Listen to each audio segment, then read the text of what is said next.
After watching Gilmore Girls Season 7 again, I have to say that the finale was disappointing and even worse than a year in the life's ending.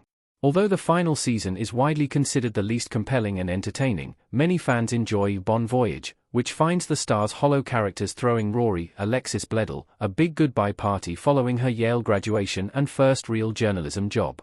Sure, it's sweet seeing how much the town loves Rory, but we already knew that from the past 7 seasons of Star's Hollow events, Coffee at Luke's Diner, and the show's overall heartwarming tone.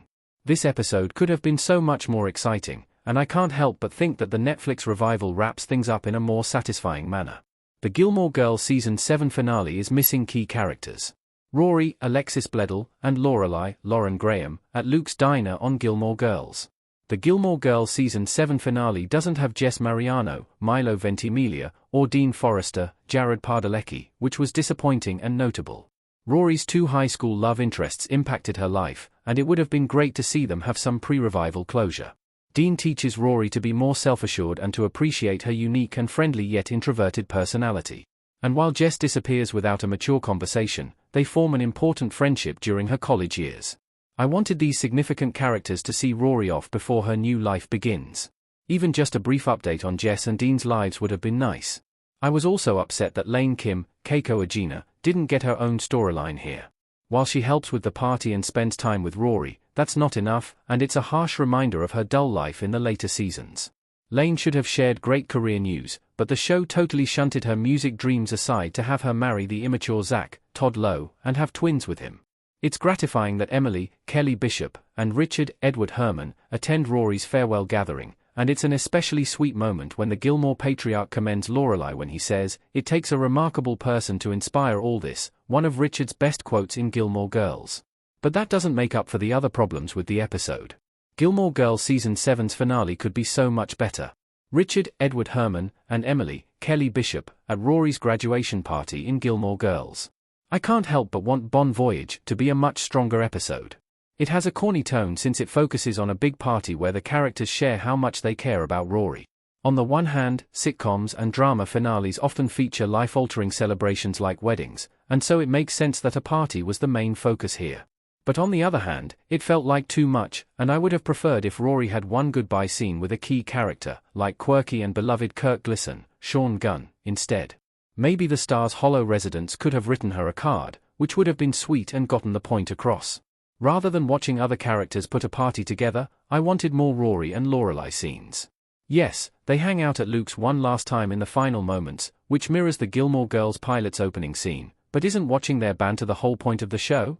I would have preferred it if the party had been skipped entirely and we had seen the mother-daughter duo preparing Rory for her new life.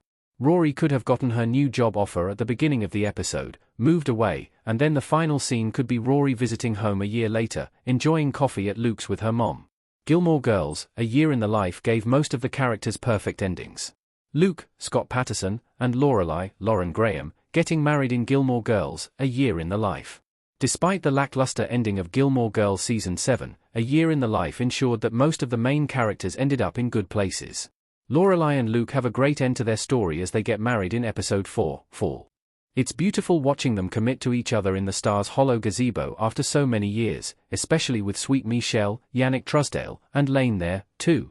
While I, along with many fans, wasn't thrilled when the couple never actually tied the knot in the show after Lorelai's Season 5 proposal, this moving moment was worth the wait. It would have been fun to see every quirky Stars Hollow character here, but this was nice, intimate, and speaks to Lorelai and Luke wanting to write their love stories ending without fanfare or stress. There was a practical reason for this scene, as Amy Sherman Palladino told TV Line, "They took money away from us, but it still works." Emily's character arc is also wrapped up well, as she begins a new life in Nantucket and finds purpose after the death of husband Richard.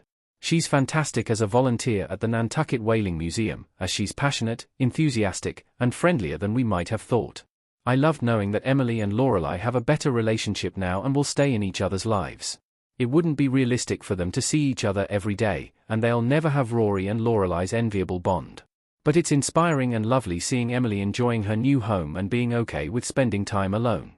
However, while these Gilmore Girls characters are given flawless, full storylines, the big twist in the final moment still sparks controversy all these years later, Rory revealing that she's pregnant.